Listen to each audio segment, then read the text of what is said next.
The CBS Radio Mystery Theater presents...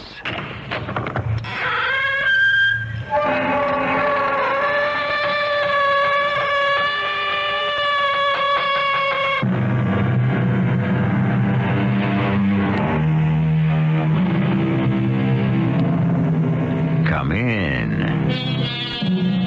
Welcome. I'm E.G. Marshall. We live in an age of scientific wonders.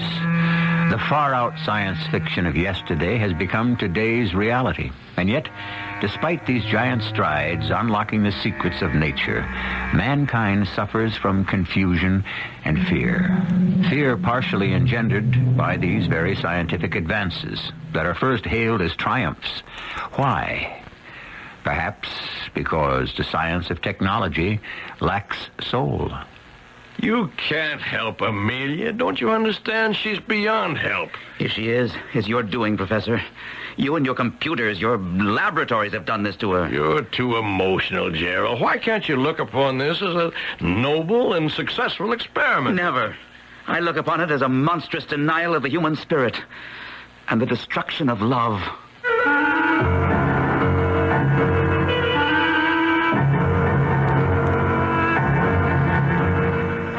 Mystery drama, Lifeblood, was written especially for the Mystery Theater by Murray Burnett and stars John Beale and Marion Seldes. I'll be back shortly with Act One.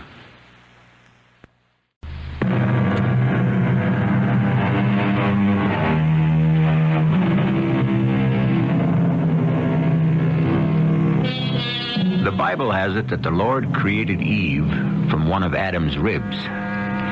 Pygmalion fell in love with a statue of Aphrodite and brought her to life as Galatea by his earnest prayers to the gods. I'm sure every man has dreamed of his idea of the perfect woman. Our story today is the tale of a man who made that dream come true. Gerald, you surprise me. You can't be serious when you say you're nervous about seeing Uncle. He may think I'm too old for you. By the way, Amelia, just how old are you? Now, that is a question no gentleman asks a lady. You should know that. Anyway, isn't Uncle waiting for you? Yes. And I want you to wait here in the den for me. I'll be right back. I'll wait for you, darling. Oh, nice to see you, Gerald. Now, sit down. Make yourself comfortable.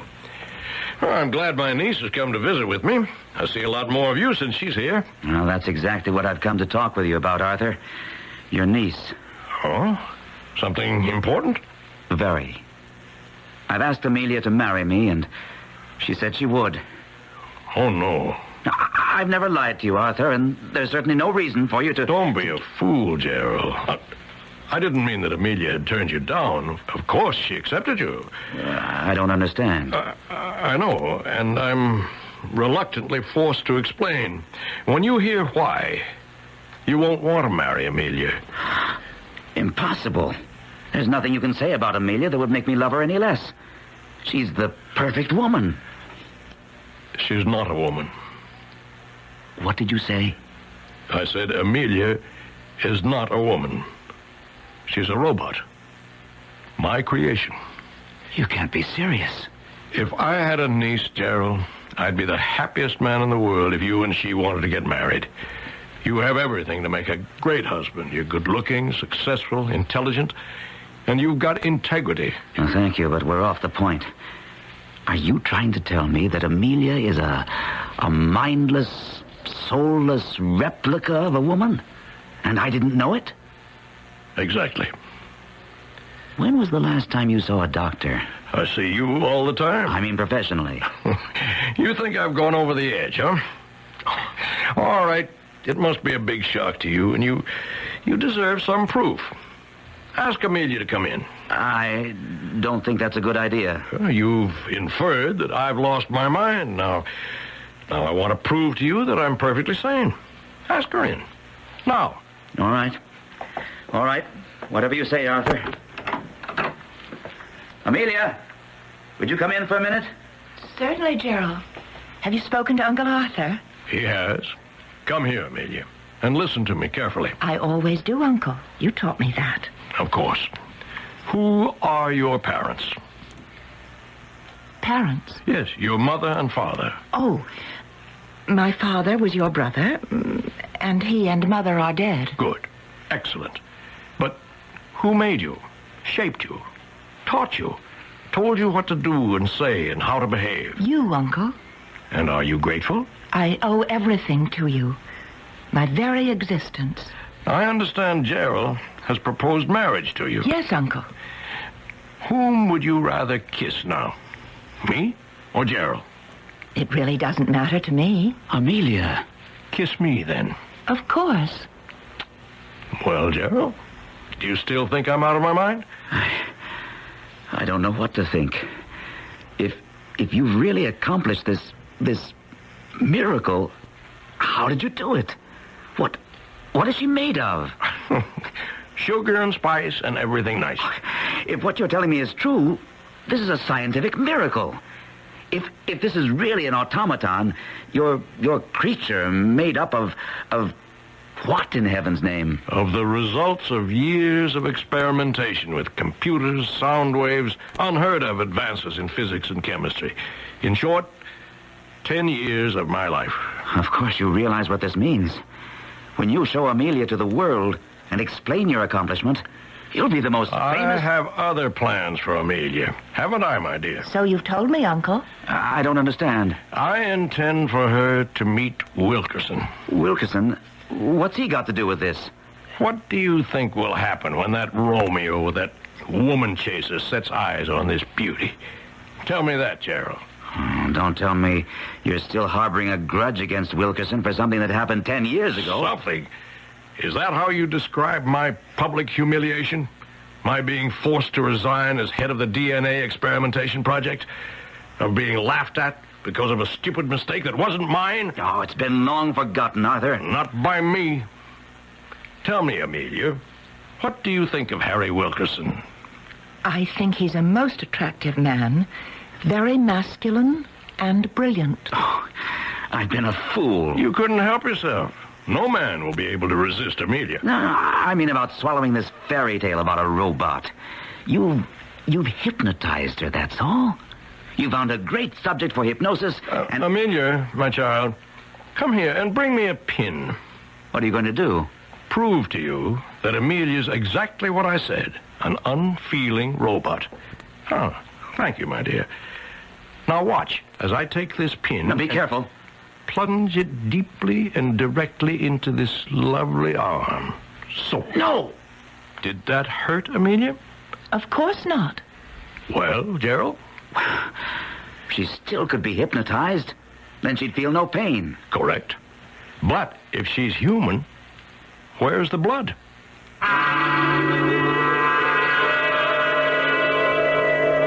You all right, Gerald? Would you like some brandy? No, nothing, thank you. But I would feel better if you sent Amelia out of the room. Of course. Amelia? Certainly, Uncle. I'll be in my room if you want me. A computer. I fell in love with a computer. Oh, come on, Gerald.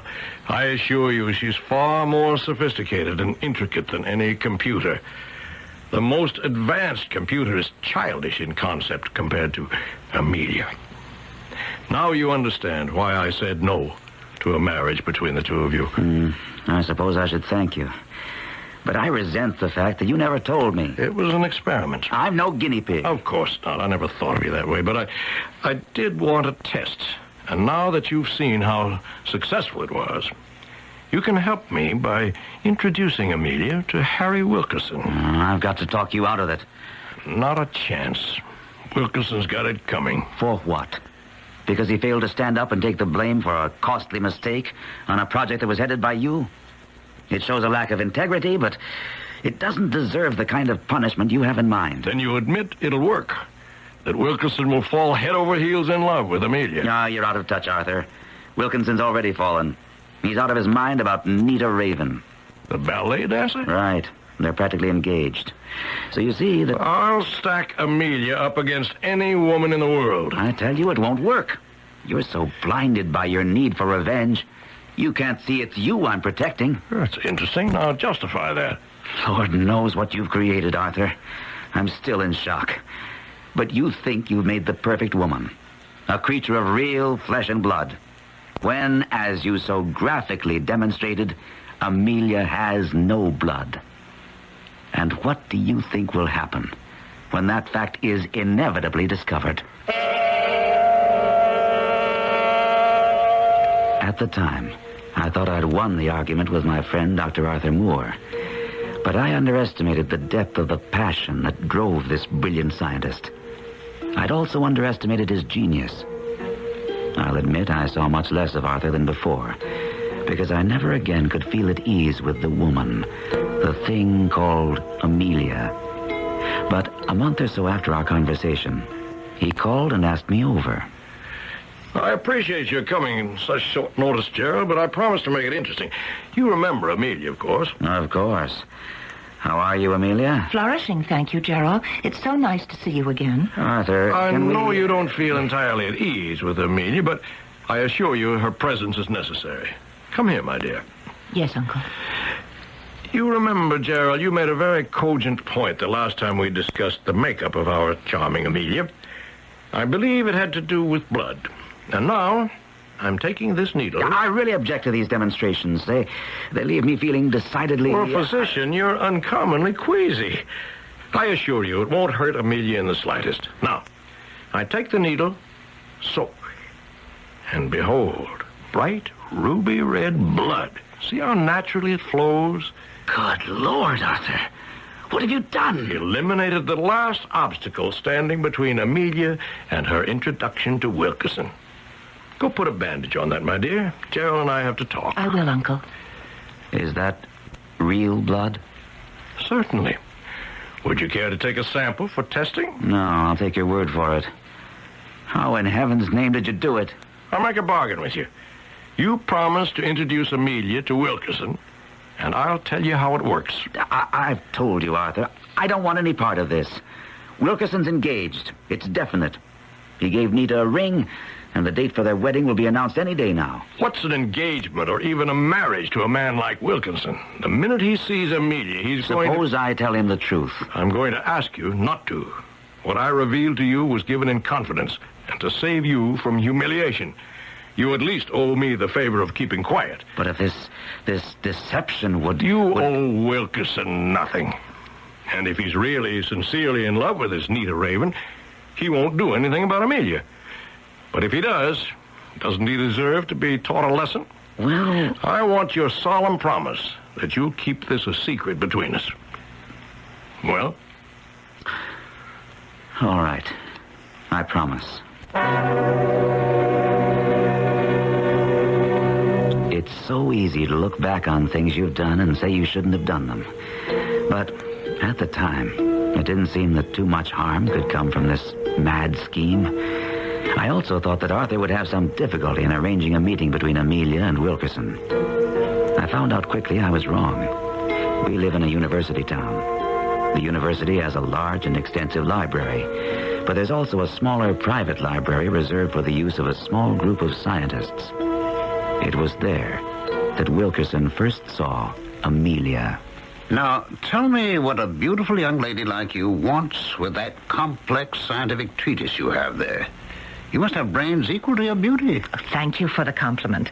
But I'm taking this book from my uncle, Professor Moore. Professor Moore, my old boss. Really? Oh, yes. We worked together on a project some 10 years ago. Let me introduce myself. I'm Harry Wilkerson. And I'm Amelia Burke. You left something out. I don't think so. An adjective? You should say the beautiful... No. The ravishing Amelia Burke. I'm afraid you're an incorrigible flatterer, Professor Wilkerson. Harry. And I'm Amelia. Amelia, I need your help. I beg your pardon? I desperately need help. I absolutely must have some refreshment and some female companionship. Or I shall open my mouth and scream and be barred from this library forever. Oh, we certainly can't let that happen. Can we, Harry?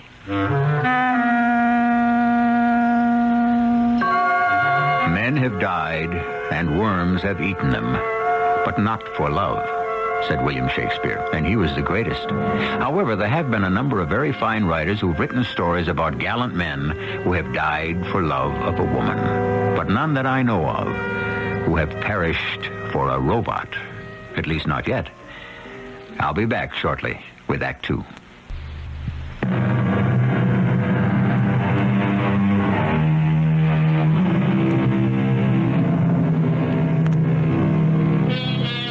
Femmes fatales abound in history and literature. They all have one thing in common.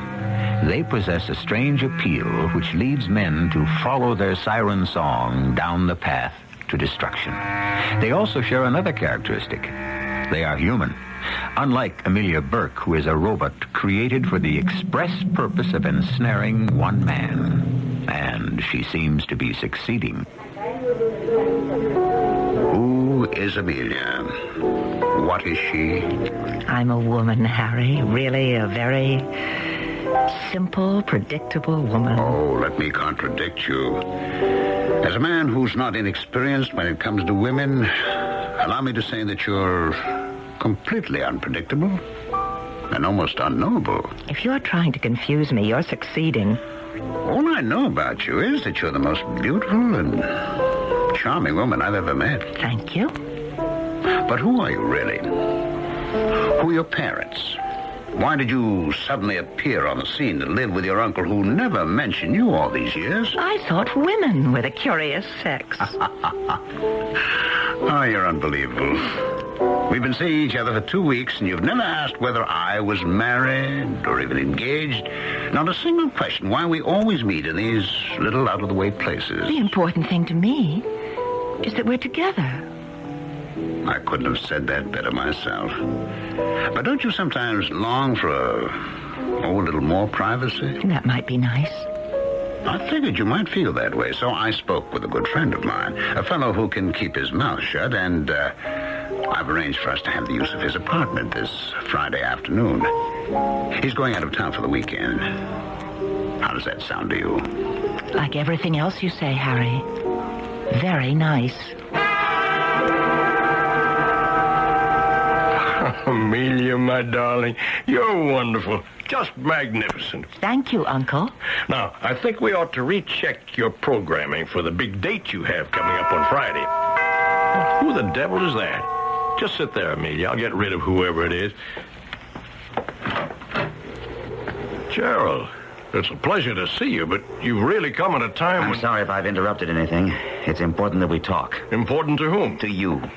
Oh. This thing with Wilkerson has gone far enough, Arthur. As a matter of fact, it's gone too far. Well, that all depends on the point of view. Now, I'm not here to argue. I'm here to tell you, Arthur, that you must stop it now. Well, we don't like that very much, do we, Amelia? No, Uncle. Unless you stop. I intend to tell Wilkerson the truth. Calm down a minute, will you? I don't want to hear any of your pseudo-rational... Gerald, if Amelia were a real, as you put it once, flesh and blood woman, would you interfere? Come on, answer, would you? I refuse to answer any hypothetical question. Then I'll answer for you. You wouldn't. And why wouldn't you? Arthur, I've already told you. Because it wouldn't be any of your business. But just because Amelia is something out of the ordinary, you consider it your duty to warn Wilkinson, or better, to make him aware of what Amelia is. I intend to tell him, if that's what you mean. Believe me, Arthur, I'll do it. I believe you, even though you're breaking a solemn promise. But have you ever thought of what Wilkinson will think of you when you come to him with this preposterous, incredible story? I'll make him believe me. You know better. And what's more, I'll see to it that Wilkinson will think you're jealous, that you want Amelia for yourself.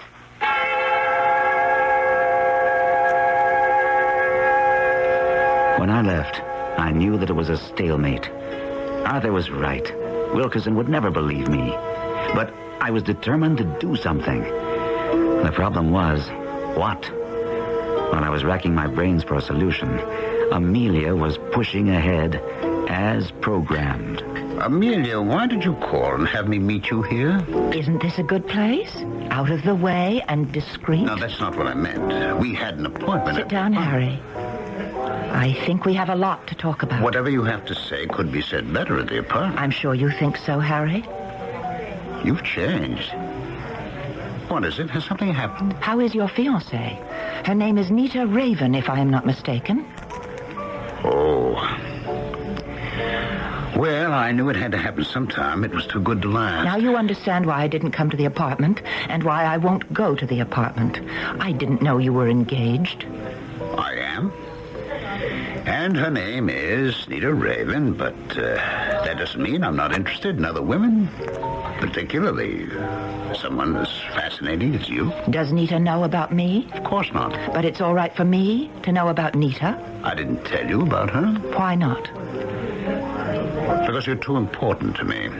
I was afraid that what's happening right now would have happened much sooner. Nothing's happening. Yes, that's what I mean. Oh, Amelia, we're two adults. You like me. Now, don't try to deny it. I see it in your eyes, the way you talk to me. And I am crazy about you. Now, let's forget about everything else and get over to Bob's apartment. You make it sound so simple. That's because it is. You belong to someone else. No one belongs to anyone else. Have you ever discussed that with Nita? Certainly. She knows that when we get married, we both don't stop living. She knows I'm not going to stop admiring beautiful women simply because I'm married. You may admire me to your heart's content, and you can do that here just as well as in your friend's apartment.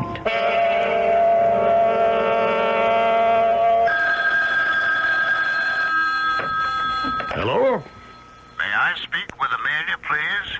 Who's calling? Harry Wilkerson. Oh, Harry. I'm sorry, but Amelia doesn't Professor want Moore, to... please forgive me. We've had our problems in the past, but I'm going to ask you for a favor. Please, get her to come to the phone. Harry, I really don't want to interfere with my niece's life. And I also don't have that much influence. Well, what harm can there be? I just want to speak with her. All right, Harry. I don't promise anything, but I'll see what I can do. Call back in 10 minutes. When he calls, Amelia, agree to meet him, and we'll proceed as planned.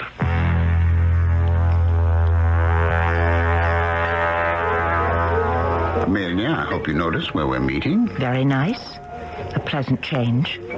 You haven't thanked me for coming. Oh, you're something else. You really are. You refuse even to speak to me for 3 weeks, and then I finally get your uncle to bring you to the phone. Well, look, I've broken my engagement to Nita. Poor Harry. I don't want your sympathy. I want your love. My love has to be earned. And don't you think I've earned it? These past 3 weeks, I did everything I could to put you out of my mind, and look what happened. I don't know. Oh, I'd be driving to my laboratory. I'd see a blonde head in a taxi cab with another car, and... well, I couldn't wait to pass the car to make sure that it wasn't you. Do you know how many times I run across a street because I thought I caught sight of you on the other side? You sound angry. Well, I am. This never happened to me before. Not even with Nita? Let's forget about Nita, shall we? How did she take the news when you told her the engagement was off? I did not come here to talk about Nita. I'm here to tell you that we're having dinner every night this week and that we're spending the weekend at Lake Ferris. We're invited by some friends of mine who are anxious to meet you. I have plans for the weekend. Cancel them. I'm afraid I can't. Oh, really? I can break an engagement, but you can't even change an appointment? You seem to be under the impression that I asked you to break your engagement. Look, I think it's time we leveled with each other. You never asked me to break my engagement, but you made it perfectly clear that the only way we could have any relationship was if I gave up Nita. I was honest with you about my feelings. You can't fool me about yours. I know you're attracted to me. You going to deny that? No. I am attracted. All right, now we're making progress. I've broken a commitment, and I expect you to break... Why do you make this sound like a business deal? I thought you were more romantic. Well, I'm upset. I've never felt this way about any woman in my life, and at the same time, there's something about you that bothers me. I think you made a mistake. What? You've changed. When we first met, you were relaxed and happy. You made it clear you liked me, and you hoped I would like you. I did. Well, now you're a different man. Uptight, grim, distracted. I think you feel guilty about breaking your engagement. And if you do, there's no future for us. Oh, now, wait. Thank you for the lunch. Think about what I said, Harry, and then call me. I promise I'll answer the phone.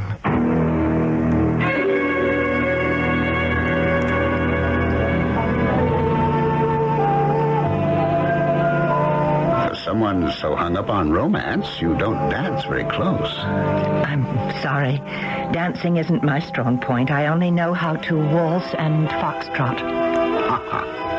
I would have thought that you'd been the queen of disco in college. Would you like me better? Oh, it's impossible for me to love you any more than I do now. Shall we go back to the table? Oh, as you like. The Ferrises were disappointed they didn't meet you the other weekend. Tell them I'm flattered. I have a surprise for you. I love surprises. What is it? Here.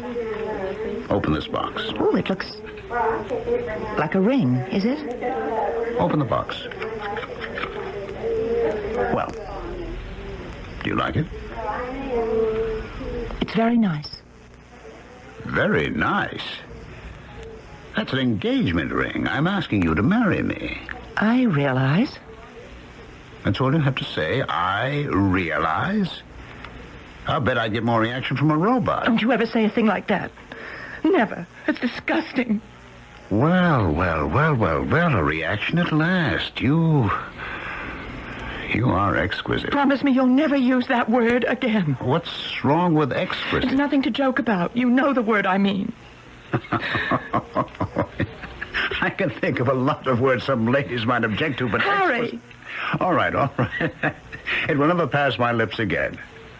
Now slip on the ring and we'll seal our engagement with a kiss. Harry, I know you're going to think this is silly, but this isn't the ring I wanted. Darling, if you knew how long I searched for it... Beautiful, but call me sentimental. The ring I want is the one you gave Nita. Oh, come on, Amelia. Nita's out of my life. I'm not going to ask for the ring back. If she had any pride, she'd give it back. Well, forget it. I'll get you any ring you want except that. That's the only way I'll really feel sure of your love. I want the ring that Nita has. Otherwise, we're not engaged. A famous poet commenting on the human race wrote, "The female of the species is deadlier than the male." I don't think anyone can question that some form of robot is a definite part of man's future. But are we going to have to apply the same yardstick to the automatons? We should have the answer when I return with the final act of Lifeblood shortly.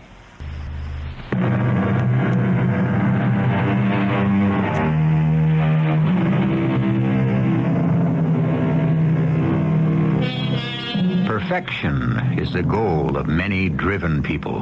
The fact is that absolute perfection is unattainable. It should be, because if you stop to consider, life with a perfect man or woman would be rather formidable. Harry Wilkerson doesn't think so. He's fallen in love with a perfect woman, Amelia Burke.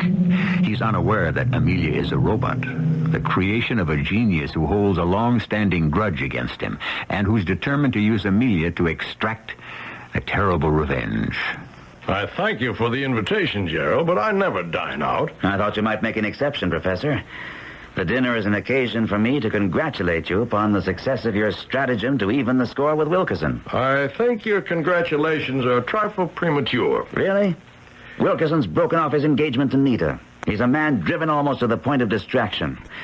He's on such a short fuse that his colleagues object to working with him. What more do you want? I want him to have the final gift, the thing he wants more than anything in the world.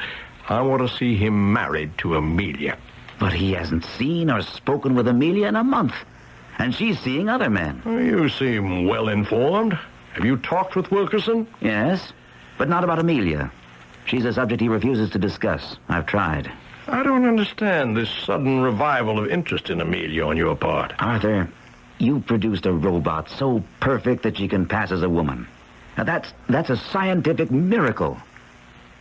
I'm your best friend, yet I haven't the slightest idea of how you did it.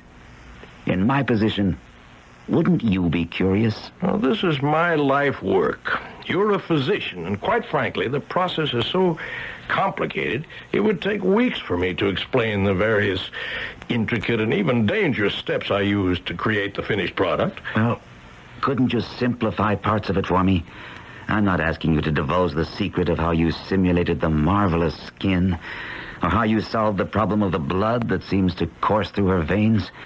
But her responses are what fascinate me.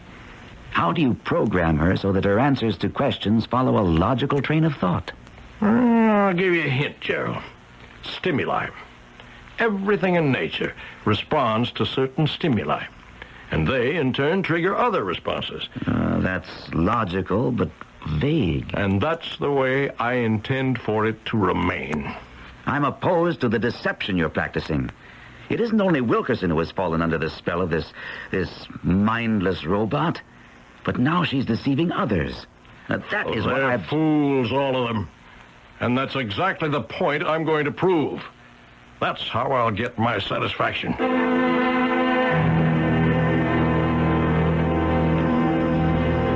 Of course, Arthur was right. After long hours considering how I could expose Amelia as a robot, I hit upon the idea that the weakness was Amelia herself. Because of my own experience with her, I had some understanding of how she'd been programmed. I felt that perhaps I could disturb her pattern enough to expose her. But I had to get her alone. Now, Arthur rarely went out. He monitored her phone calls. But I knew he would attend an important lecture on DNA and cloning the following night. So I called and got her permission to visit. It's so nice to see you again, Gerald. Have you missed me? How could I not miss such an interesting person as you, Amelia? You're much more interesting than I. Did your uncle tell you to say that? My uncle? Amelia, I know who you are. Or rather, what you are. Of course you do. You're Uncle Arthur's dearest friend. How do you know that? The way I know everything else. I just know it. Well, what do you and your uncle talk about? Can't we talk about us? We can. But I'd rather have you tell me what you and your uncle talk about. We don't talk about much. Are you fond of your uncle? I love him. I owe him everything. What do you do when you're alone with him? Mostly we listen to records. What kind of records? All kinds. Music, talk. Oh, lots of talking records. That's how I learned to dance. Talk or music? Both. That's how you learn everything, then? Through records? I beg your pardon? Don't you think it might be nice if I made some records and we listened to them? I'd enjoy that. Oh, excuse me. Hello? Oh, Harry, what a delightful surprise. Of course I mean it. I mean everything I say to you. That's ridiculous. We're not playing a game. There's no winning or losing. Of course I missed you. Yes. Yes. I'll be there. Was that Harry Wilkerson? Yes, and he has wonderful news. I'm sorry, Gerald, but I must leave now. I'm going to meet Harry. You can stay and wait for Uncle if you like. I'm sure you understand.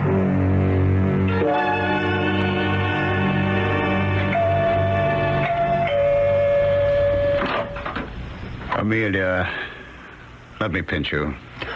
Why? To make sure the dreams come true.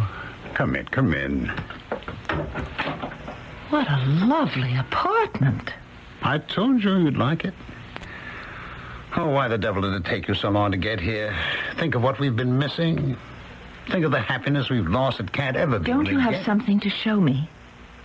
Huh. All right. Hold out your hand. There. That's what you wanted. Oh, yes. You know, it's amazing. That even fits. Amelia, with this ring, I thee wed. Oh, Amelia, I need you so desperately. When are we going to get married? Whenever you like, my darling.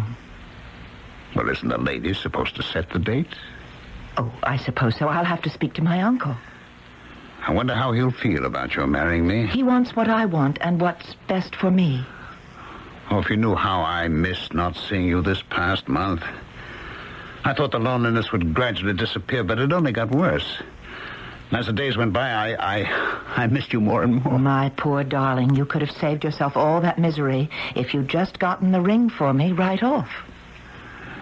That was the most difficult and painful thing I've ever been faced with. Did Nita try to... Oh, Amelia, I love you. I've proven that. I'm warning you, the subject of the ring is taboo. We'll never mention it again. Okay? If you want. After all, a wife must please her husband. Arthur, I'm here to check on a rumor that I hope is false. Well, if it's about Amelia and Harry Wilkerson getting married, it's true. Have you any idea what a hell's brew you're compounding? Harry Wilkerson is no robot. Whatever you may think of him, he's a human being with feelings and sensibilities. You're becoming hysterical. Wilkerson's forthcoming marriage to Amelia is none of your business. That you persist in making it so leads me to conclude that you're not entirely over your early infatuation with Amelia. Oh, you really believe that, don't you? Of course. And as Amelia's creator, I can understand it. She was designed to be irresistible and also controllable only by me. She was created to please men, and she has. Arthur, I implore you, as a friend, as someone who has your best interest at heart, give up this insanity. I know you're sincere, Gerald, but nothing you say or do will make me change my plan. And what happens when inevitably, at some time in the future, Wilkerson discovers the truth about Amelia? Now, that's an interesting speculation. I'm looking forward to that day. What do you suppose he'll do? I have no idea. But what will you gain? If you told Wilkerson the truth now, wouldn't that be humiliation enough for him? And satisfaction enough for you to know that you have so completely fooled a scientist like Wilkerson that... Save your breath, Gerald. Nothing you say will stop me from walking down that church aisle tomorrow to give the bride away.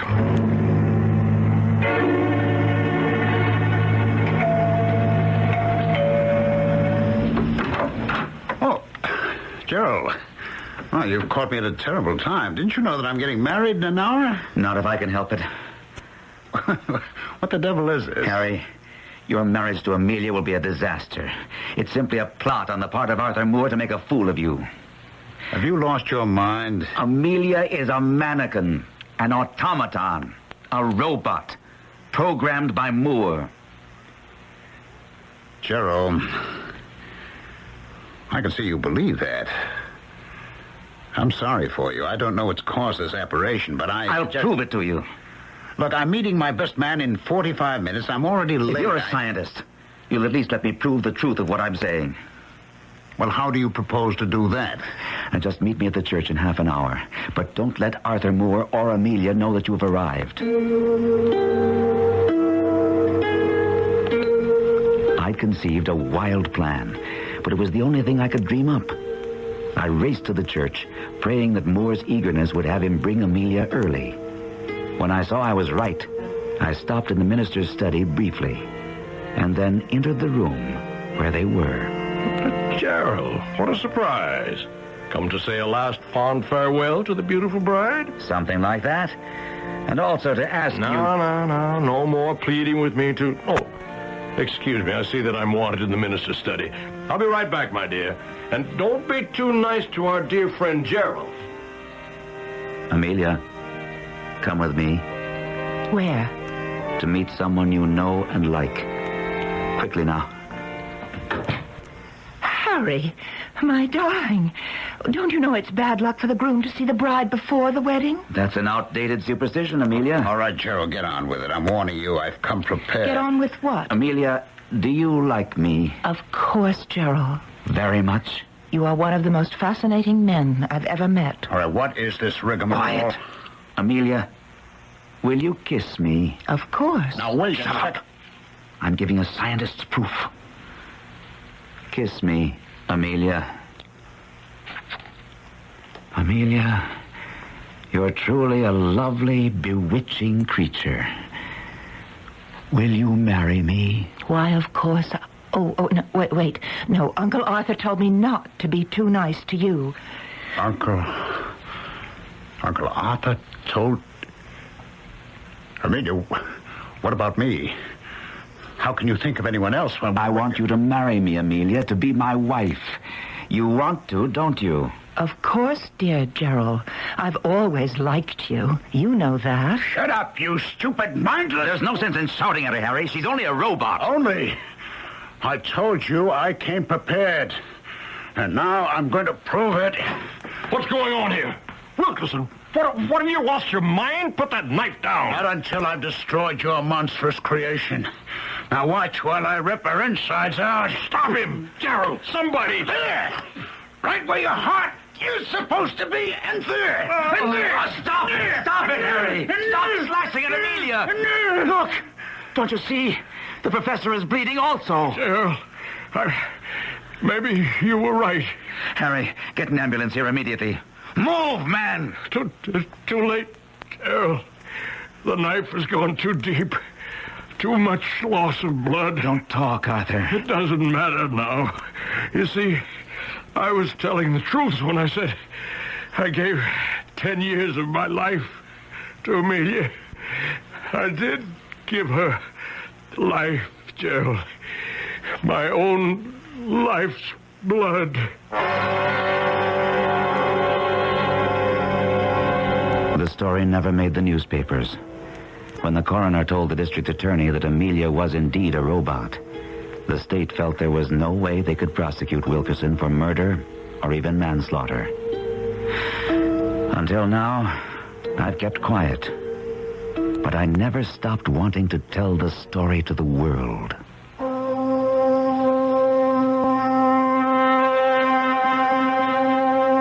And quite a story it is. Harry Wilkerson resigned and left town quietly. You may take the story as a fairy tale, a horror story, or as a warning. The choice is yours. Oh, and there is another aspect to this story that should be considered. I'll be right back to explore it with you.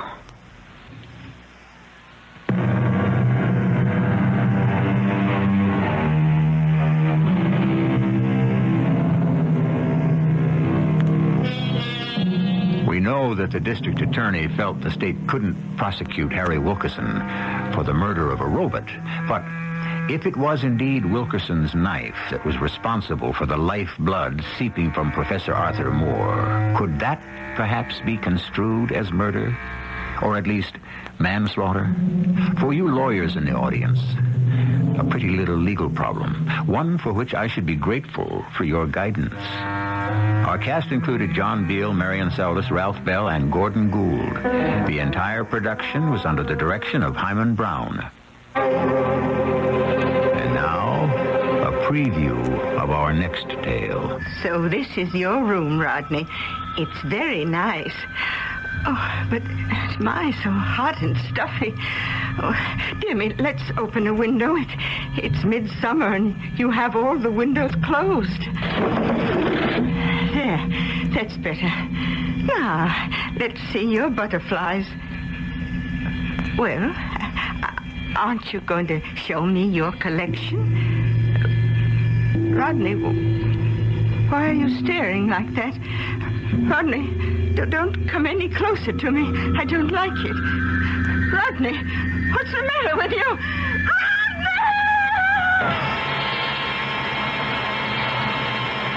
This is E.G. Marshall inviting you to return to our Mystery Theater for another adventure in the macabre. Until next time, pleasant dreams.